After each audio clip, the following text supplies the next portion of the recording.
Selamat pagi, saya Fedi Pilor, Guru Asuransi dari Starbucks Plaza Senayan, tanggal 10 Januari 2025 pukul 06.30. Ya, saya ingin menyampaikan mengenai asuransi dan monopoli. Ya, seperti halnya Anda ketahui bahwasannya banyak sekali kasus-kasus penolakan klaim, kemudian pembatalan polis sepihak, dan kemudian berbagai macam kasus sengketa, dispute, dan segala sesuatunya terkait dengan asuransi. Ya, kemudian apa kaitannya dengan monopoli? Seperti yang kita tahu bersama bahwasannya kalau misalnya Anda ingin bermain monopoli, tentu Anda harus belajar lebih dahulu. Ya, jadi siapa yang sering memenangkan permainan monopoli? Yang akan memenangkan permainan monopoli tentu orang yang memahami peraturan, tata cara bagaimana bermain monopoli. Kan setiap permainan pasti ada aturannya, ya. Jadi mereka yang paham dengan aturan tersebut, maka yang mungkin akan memenangkannya. Yang kedua, mereka yang sering bermain monopoli. Jadi dengan dia sering bermain, sering berlatih, tentu dia akan lebih paham tata cara bermain monopoli dengan lebih cepat, ya, dengan lebih lugas, ya. Jadi ini beli itu, atau tidak beli, atau bagaimana, ya.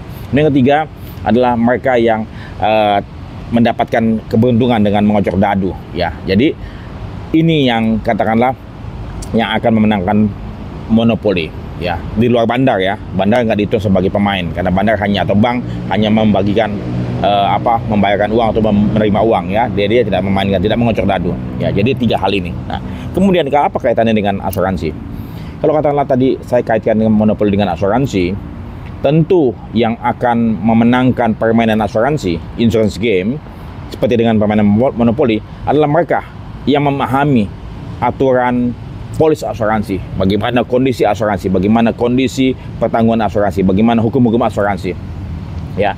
Jadi mereka lah yang akan memenangkan. Kemudian yang sering memainkan permainan asuransi, ya. Jadi dari kedua hal ini, yang memahami peraturan, regulasi asuransi, polis asuransi, dan klausula-klausula dan segala macam, ya, adalah para praktisi, orang yang berada dalam industri asuransian, ya. Tentu dalam hal ini perusahaan asuransi yang lebih memahami. Kenapa? Karena mereka yang membuat kontrak polis asuransi dibandingkan dengan tertanggung atau masyarakat awam yang mungkin jarang membeli polis asuransi, bahkan mungkin membeli polis asuransi dengan terpaksa.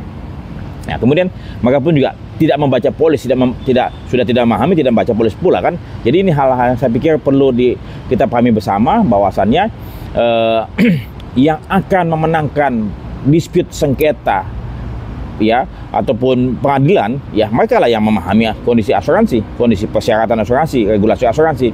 Jadi saya pikir percuma tertanggung membeli polis asuransi kalau misalnya mereka tidak memahami dengan benar, dan sengketa akan pasti dimenangkan lebih banyak oleh perusahaan asuransi bila mana terjadi sengketa antara perusahaan asuransi dengan tertanggung. Jadi antara permainan monopoli asuransi dan polis asuransi itu kurang lebih serupa walaupun tidak sama, dan Anda harus lebih bijak bila mana Anda ingin membeli polis asuransi. Saya Fedi Pilor, Guru Asuransi.